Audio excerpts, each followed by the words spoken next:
Hey guys, welcome back to my channel. আজকে নিয়ে এসেছি তোমাদের জন্য একটি ছোট্ট ভিডিও নিয়ে। সেটি হচ্ছে মধুময় পদ্যগীতার সপ্তম অধ্যায়, জ্ঞান বিজ্ঞান যোগ।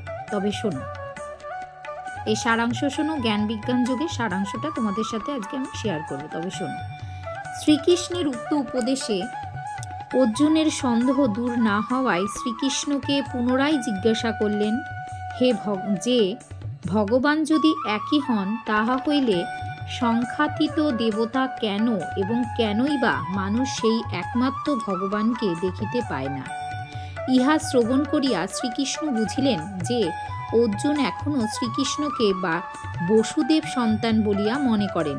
তাই তিনি বলিলেন, যে ব্যক্তি সমুদয় মনে প্রাণে আমার পূজা করে, আমি তাহাকে সর্বস্ব দান করি। তবে সেই ব্যক্তির সংখ্যা অতি অল্প। আবার যে মনে প্রাণে চায়, সেও সম্ভবত আমাকে জানিতে বা চিনিতে পারে না। মালার সুতায় যেমন মালার ফুলগুলি একই হইয়া গাঁথা থাকে, তেমনি শ্রী ভগবানই এক বিরাট ব্রহ্মাণ্ড এক হইয়া গাঁথা আছে। জলের মধ্যে যে রস, শ্রী ভগবানই সেই রস। তিনি চন্দ্রসূর্যের আলো। বায়ুর মধ্যে যে গন্ধ আছে, সেই গন্ধও তিনি অগ্নির তেজ, তিনি সর্বজীবের প্রাণ।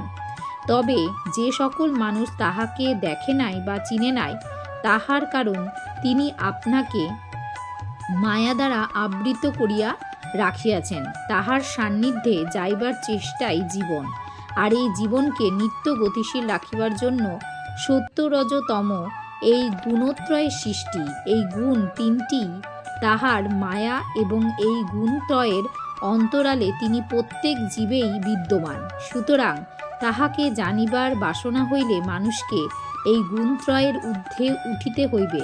তবে এই গুণত্রয়ের মায়া কাটিয়া ওঠা অত্যন্ত শক্ত।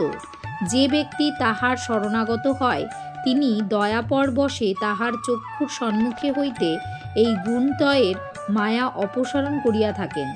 মায়ার সমাচ্ছন্ন মানুষ শ্রী ভগবানকে দেখিতে পায় না। কেবলমাত্র তাহাই নহে, সত্য রজ ও তমগুণের মোহে সে ব্যক্তি শ্রী ভগবানকে মানিতে চাহে না।